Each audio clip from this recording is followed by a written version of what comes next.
The morning sun stretched lazily across the hills of Santa Isabel, washing the windows of the Hartley estate in a soft, golden glow. Inside the villa, silence had its own rhythm, slow, deliberate, and curated. Elena Hartley, formerly known across continents as Duchess Elena of Sussex, moved through the terracotta-tiled hallway with her hand grazing her swollen belly. 7 months pregnant and already glowing with the kind of quiet power that both defied and attracted controversy, she stopped by the glass doors leading to the patio and stared out at the rising mist. She had not danced in weeks. Between brand meetings, maternity photo shoots, and the hum of distant headlines that always seemed to stalk her, there hadn't been time.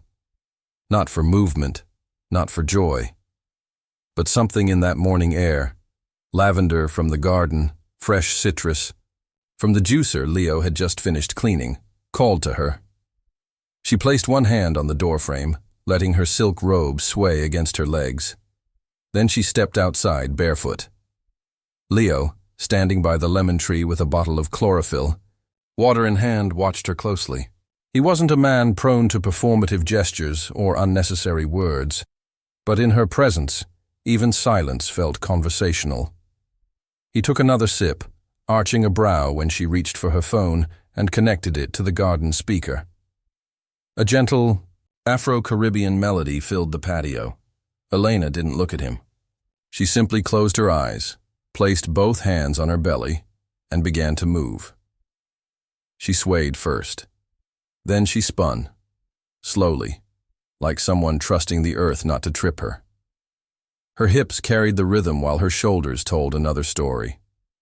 Of comfort, of defiance, of something ancestral and deeply feminine. Leo didn't film her. He didn't cheer. He just stood there, entranced, as she transformed the morning into a private celebration. 10 feet away on the wicker table, Marla's phone sat upright against a stack of folded napkins. Marla, the stylist they had hired 2 months prior to prep for Elena's maternity capsule launch, had been capturing behind-the-scenes content all week. That morning, she'd asked to film a few candid lifestyle moments for possible Instagram teasers, but Elena had waved her off, not feeling ready. Still, Marla had forgotten to disable the auto-record feature on her camera app. The phone had been capturing video for 5 full minutes, unaware that it was witnessing something never meant for the world. Inside, Marla returned from the kitchen with a tray of sliced apples and almond butter. She caught a glimpse of Elena dancing through the open door, smiled, and assumed the camera had caught enough. Without checking the footage, she tapped the screen, saved the file, and sent it to a shared Google Drive labeled Q3 Content Candidates. Then she moved on to planning outfits for next week's shoot in Brentwood. Hours later, the drive synced with an assistant's shared folder. The assistant, barely a year out of college and still adjusting to LA's slippery etiquette, decided to test a few clips from the folder on a burner Instagram account used to A/B test visuals. The goal was simple: see which angles of Elena performed best in shadowed lighting and which frames attracted more comments. The account had less than 300 followers, mostly internal staff. That plan unraveled with a single mistaken upload. Instead of selecting a static image, the assistant selected the full 5-minute video of Elena's barefoot dance. No hashtags, no caption. Just raw footage of a 7 months pregnant woman swaying beneath lemon trees, sunlight curling through her curls, silk robe fluttering in rhythm with her breath. The video posted at 2:47 p.m. By 3:03 p.m., it had been screen recorded by a junior writer for an indie gossip blog called Spill Suite. She hadn't been looking for anything in particular, just doing her usual scroll. But the elegance of the footage caught her off guard. She didn't recognize the account, but she recognized the woman. Within minutes, the footage was uploaded to the blog's Instagram with a header that read, "Elena Hartley is redefining pregnancy in the most beautiful way." The story went live. The story went viral.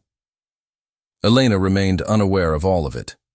At 3:15 p.m., she was curled on the living room sofa, flipping through names in a baby book while Leo massaged her feet. At 3:40, she checked her phone only to find 27 missed notifications. At 3:43, her publicist called twice.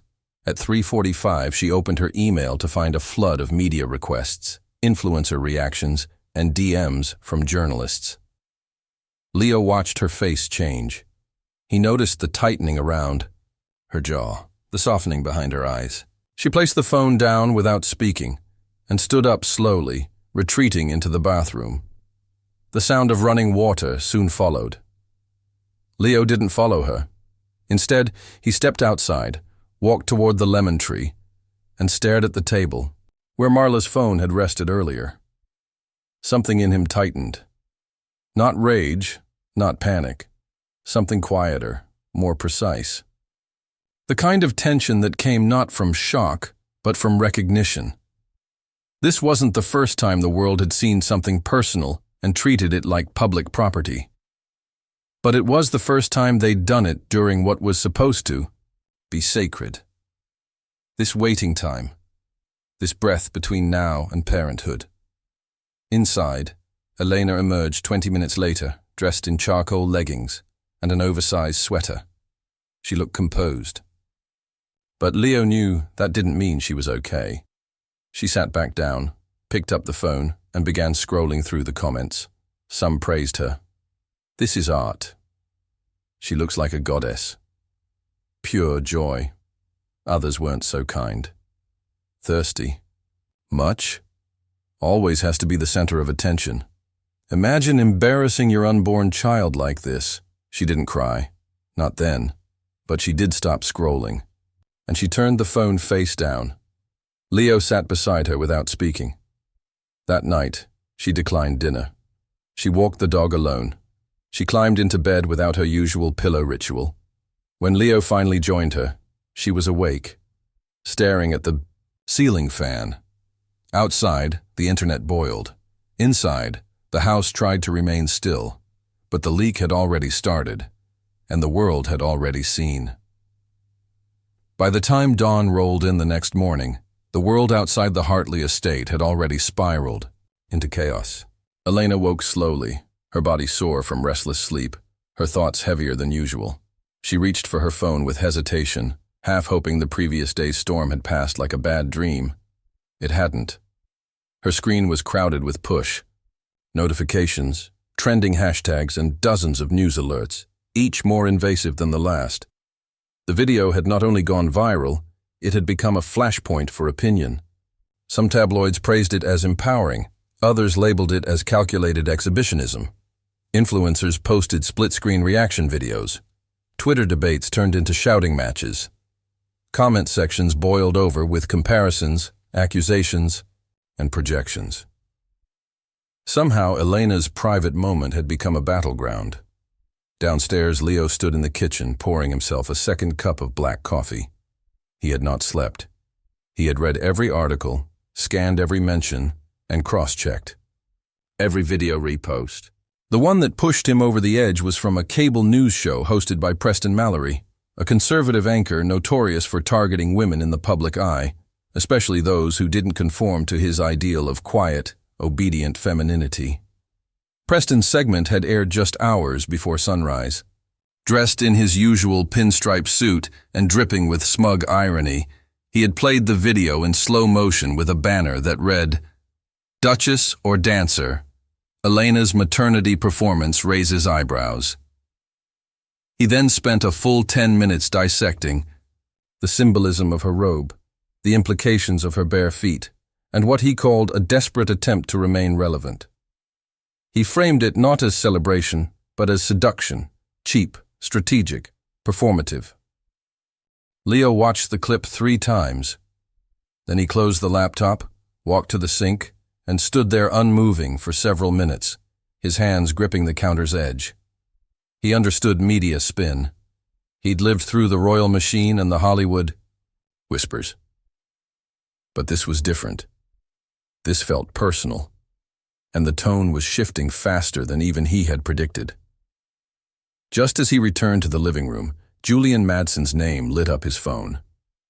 Julian wasn't a friend exactly, more like an asset. a former intelligence consultant who now operated as a high-level reputation strategist for the elite and the embattled. Leo had used him once before during the Sussex defamation trials. Back then, Julian had been surgical, effective, silent, untraceable. Leo hadn't wanted to call him this time, but as the noise grew louder, the need for precision returned. He answered the call, stepped outside onto the balcony, and paced as Julian laid out the initial options. Containment was no longer viable, Julian explained. The moment had escaped its box. Now the only path forward was narrative redirection. Leo was instructed not to let Elena speak publicly, not yet. Any emotional response from her would be twisted, softened, or weaponized. But Leo, as the husband, the protector, the father-to-be, still had a card to play. Leo didn't respond right away. He rubbed the back of his neck and looked out at the hills, now glowing gold beneath the rising sun. Then he agreed. Inside, Elena sat on the edge of their bed, one hand resting on her stomach, the other on a closed laptop. She had decided not to read any more comments. Her team had already compiled a digest, organized by tone, supportive, neutral, inflammatory. But she couldn't bring herself to open it. Instead, she stared at the wall and thought of her mother, who had once told her that grace was a choice, especially when no one else offered it to you. By noon, the real bomb dropped. Piers Hargrove, the aging tabloid host turned provocateur, known for his obsessive criticism of Elena, posted a tweet that would define the rest of the week.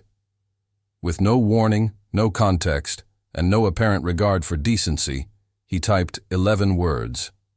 If that's dancing, I suppose I starred in a sex tape. The tweet went nuclear. It wasn't just the cruelty, it was the ease of it. The implication that Elena's dance, a moment of personal joy, was somehow scandalous, base, or indecent. The comment spread like wildfire. Within an hour, it had been quoted by media outlets across the political spectrum. YouTube channels stitched it into reaction videos. Memes erupted. Think pieces were drafted and published before the afternoon passed. Elena saw it. She read the tweet once, then she read it again. And then she turned off her phone and placed it face down on her nightstand, where it would remain for the rest of the day. Leo, however, did not turn away. He read the tweet in the middle of a call with Julian and didn't say anything for several seconds. Then he walked out of the house, crossed the garden, and stood beside the lemon tree where Elena had danced less than 48 hours earlier.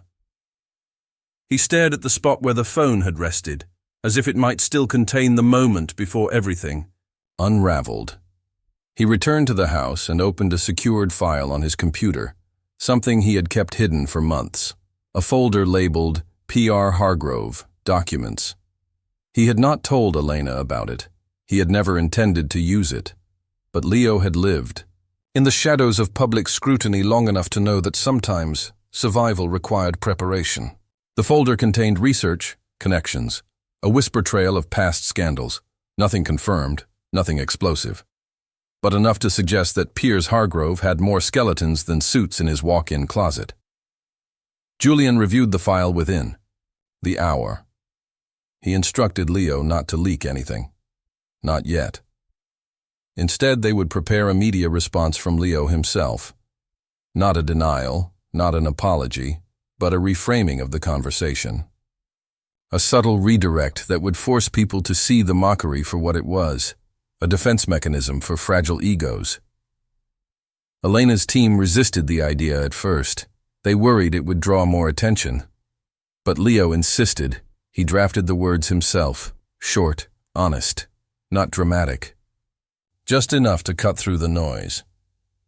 At sunset, Leo sat on the patio with a single spotlight on his face and recorded the clip. He didn't mention names. He didn't lash out. He simply stared into the lens and asked one question. When did the joy of a woman carrying life become so threatening to men who've created nothing of value in years? The video was posted across platforms at 8:14 p.m. By 9 Wang, it had crossed 5 million views. By midnight, it had turned the tide. Men, celebrities, athletes, artists began sharing the clip, posting their own responses. Some danced with their pregnant wives. Others called out the culture of mockery and bullying. The story began to shift. The headlines bent. The hashtag morphed. But Piers Hargrove wasn't finished. He went live on his own show the following morning. For 20 minutes he sneered, spun and accused. He described Leo as a silk-robed weakling hiding behind feminist talking points. He laughed about being the villain and invited real men to speak up against what he called the era of hormonal tyranny. Leo watched the clip once, then he called Julian. It was time to open the file. Not leak it, not yet, but let someone know it existed. By the end of the day, whispers were already surfacing, and behind the Hartley estate's locked gates, Elena sat by the nursery window, sketching in a notebook, unaware that the world was about to turn again. The third day after. The video storm arrived like a slow, heavy tide. The world outside Elena Hartley's walls remained electrified, yet inside the villa, everything had gone eerily still. Elena spent most of the morning in silence, curled in the velvet armchair near the nursery window. Her fingers traced invisible lines across her belly while a classical playlist played faintly in the background. She hadn't posted, hadn't spoken publicly, hadn't even asked Leo what came next. She didn't need to. The damage had already unfolded, and now she waited for the echoes. Leo, however, wasn't waiting. He was working. He had risen before the sun, meeting Julian Madsen on an encrypted video call, while the rest of the estate remained asleep. Julian had reviewed the contents of the PR Hargrove folder and outlined a strategy that could fracture the media storm in Elena's favor. But it wouldn't be enough to issue clever quotes or poetic Instagram captions. It required movement, controlled, masculine, and visibly strategic. Julian's proposal was blunt. Leo would become the face of the response. He would not defend Elena directly. Instead, he would shift the focus to the cultural pattern of tearing down women, particularly women who dared to exist on their own terms. Leo wouldn't talk about dancing. He would talk about fragility, about fatherhood, about masculinity and fear, and he would not speak alone. Julian had already contacted 3 public figures with quiet sympathy for Elena's situation. One, a Grammy-winning R&B singer who had once been blacklisted for defending his wife on live television. Another, a former Olympic athlete known for his outspokenness against gendered media narratives. And the third, perhaps most surprisingly, a retired boxer who had previously mocked Elena but had since changed his stance after becoming a father himself. By mid-afternoon, all 3 men had posted videos of their own. Each followed Leo's tone, firm, composed, protective. Each condemned the ridicule without ever uttering Piers Hargrove's name. The internet recognized the choreography, but didn't care. The videos hit millions of views in hours, but the real blow came when Leo joined forces with Gideon Drake, a media executive and longtime ally of Julian. Gideon had access to legacy outlets, the kind of platforms that still shaped opinion in boardrooms and Senate offices. He offered Leo an op-ed column in a Sunday edition magazine, a space typically reserved for heads of state and Nobel laureates. Leo agreed. He wrote the piece in 2 sittings, pacing between paragraphs, rereading old headlines, and editing each word with the precision of a man not trying to win, but trying to wound cleanly. In the piece, he never named Piers. He never described the dance. Instead, he focused on fatherhood, on watching his wife become the vessel of new life, on the bizarre cruelty of a world that mocked softness, intimacy, and celebration when expressed through a woman's body. The essay was titled, "When Strength is Silent." It broke the internet. The same morning it was published, several high-profile male celebrities reposted the link, adding their own reflections. News anchors debated the gender dynamics on live television.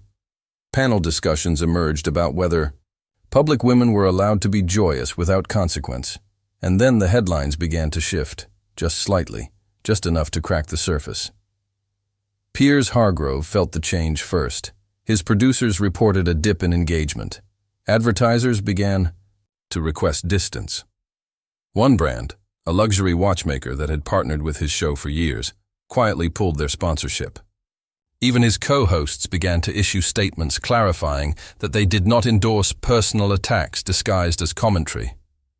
Piers responded exactly as expected. He doubled down. He went live with a 30-minute monologue, unfiltered and shaking with indignation. He claimed that the media was being manipulated by a feminist industrial complex, that Leo was being weaponized as a mouthpiece for woke propaganda, and that the real issue was society's inability to stomach truth. He declared himself a victim of cancel culture, a martyr for free speech. Julian advised Leo not to respond, but Leo wasn't done. He had held on to one final card, an unlisted file at the bottom of the PR Hargrove folder, labeled simply Contracts. It contained a series of redacted emails and internal HR memos from Piers's former network, back when he had exited suddenly in what was publicly called a creative disagreement. The documents hinted at misconduct, allegations of behavior that had been quietly settled. Nothing criminal, but undeniably damning if scrutinized under the current social climate. Julian sent the documents to an anonymous account linked to a small independent media site known for breaking the early Weinstein stories. The leak was timed for midnight.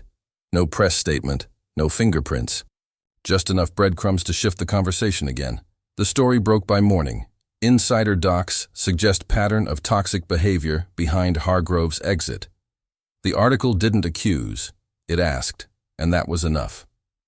By midday, Piers's team issued a statement denying the allegations. But the silence from his advertisers spoke louder. Sponsors paused their contracts. His show went dark for 2 days. The platform posted a generic message about internal reviews and compliance investigations. And through it all, Leo remained quiet. He spent that evening at home, watching Elena rock gently in the nursery chair. The baby was due in 8 weeks. The room was nearly finished. White linens, pale oak furniture, soft lighting. Leo hadn't told Elena about the leak, not yet. He didn't think she needed to carry that burden. Instead, he walked into the nursery, kissed her forehead, and sat on the floor beside her chair. She reached for his hand and didn't let go. The war outside continued. But inside those walls, the men had begun to circle. Not in violence. Not in chaos, in defense, and the storm, at last, was beginning to fold in on itself. The 4th week after the video broke had come quietly, like a soft rain on dry soil. Public interest had started to turn its head elsewhere. The press, now gorged on the frenzy they had created, found newer scandals to dissect. The air outside the Hartley estate, once heavy with surveillance drones and paparazzi vans, felt lighter. And inside, Eleanor Hartley moved with the deliberate rhythm of a woman who had reclaimed her stillness. She had remained off-grid through it all. She had not commented on the video. She had not acknowledged the jab. She had not retweeted her husband's statement or shared the op-ed that made global headlines. Instead, she had withdrawn, not in defeat, but in incubation. What the world mistook for silence, Elena was using as space, to write, to shape, to breathe again. Each morning she walked, the length of the nursery barefoot, counting the number of breaths it took her to feel present again. She journaled obsessively, pages filled with phrases that didn't quite rhyme, but carried a rhythm, memories of her mother, fragments of conversations with midwives, quiet thoughts on her body, and how the world wanted to claim it. None of it was polished. None of it was scripted, but all of it was honest. Leo watched her closely during those weeks, not with worry, but with a kind of reverence. He had witnessed Elena wear 1,000 masks in public, elegant, diplomatic, controlled. But here, in the calm after the storm, he saw something else emerge. A raw, rooted woman. Not just enduring, rebuilding. Julian had advised her to stay silent for at least another news cycle. His data showed that each passing day of silence made the public more sympathetic. But Elena wasn't counting data. She was listening to instinct. One evening, as twilight settled over the hills and the lavender in the garden began to sway with the night breeze, Elena carried her sketchbook out to the patio and began to film. It wasn't a statement. It wasn't a retort. It was a short film, 7 minutes, black and white. Shot entirely on her phone, propped against a ceramic planter and framed only by intuition. The footage began with her original dance, slowed, layered with subtle cello. Then it cut to shots of her hands folding baby clothes, her reflection in the mirror as she traced the curve of her belly, and finally, her handwriting from journal pages overlaid across the screen. The narration was not polished. It crackled slightly, but her voice moved like silk across gravel, steady, wounded, defiant. She didn't mention the controversy. She didn't name names. She spoke only of one thing: ownership, of body, of time, of motherhood. She titled the piece, Grace Interrupted, and she released it on Vimeo, without fanfare, without hashtags, without a press release. It was Leo who first saw the alert. He had been sitting in the media room, reading through a stack of architectural sketches for a new business venture. When the video pinged, he paused. He watched it alone first, then again. Then he got up, walked into the kitchen, and placed his phone on the marble counter. Within 6 hours, the video was being shared by actors, authors, and even politicians. Within 12, university professors were incorporating it into lectures about femininity and public perception. Critics called it haunting, graceful, searingly intimate. Activists called it brave. Cynics called it calculated. But even they couldn't look away. And Gideon Drake, the Hollywood producer, who had once turned down Elena for a documentary pitch 2 years ago, called Julian before sunrise with a single question: is she ready now? A week later, the formal offer arrived. It wasn't just for a documentary. It was for a multi-year creative partnership. Gideon wanted her to produce, to direct, to tell stories on her terms, not just her own, but those of others who had been shaped, misshaped, and misheard. Leo read the contract twice. Then he handed it to her and told her to do what felt right. She signed it the next day. The morning after the news broke, Elena sat in the nursery once more, wearing a gray cardigan and sipping warm ginger tea. The windows were open. Birds chirped with disregard for headlines. The world was still turning, as it always did. But this time, it felt like she was turning with it. Finally, without apology. Piers Hargrove, on the other hand, was nowhere to be seen. After the leaked documents surfaced, 2 former staffers had come forward with eerily similar testimonies. Piers had denied all allegations, but his network suspended him pending internal review. The show was pulled from syndication. His sponsors vanished within days. Leo never celebrated. He didn't smile when the news broke. He simply closed the laptop and returned to painting the nursery bookshelf, a soft olive green Elena had chosen weeks earlier. Elena never mentioned Piers again. In the weeks that followed, public perception continued to evolve. Media outlets began to label her dance not as a controversy, but as a cultural flashpoint.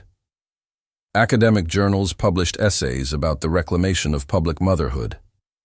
Art collectives in Berlin and Brooklyn began screening Grace Interrupted as part of feminist installations, and amid it all, Elena grew quieter, not smaller, not hidden, just more intentional. She declined interviews. She paused brand endorsements. She walked daily, sometimes alone, sometimes with Leo. She wrote long letters to her unborn child, letters she tucked into a wooden box beneath the crib. And sometimes, when the house was still and the air thick with late summer scent, she would dance again. Not for cameras, not for headlines, just for herself. And Leo would watch her from the doorway, always from a distance, as if afraid that if he stepped too close, the moment might disappear. The world had tried to turn her into a spectacle. She turned herself into a story, and this time she would be the one to finish it.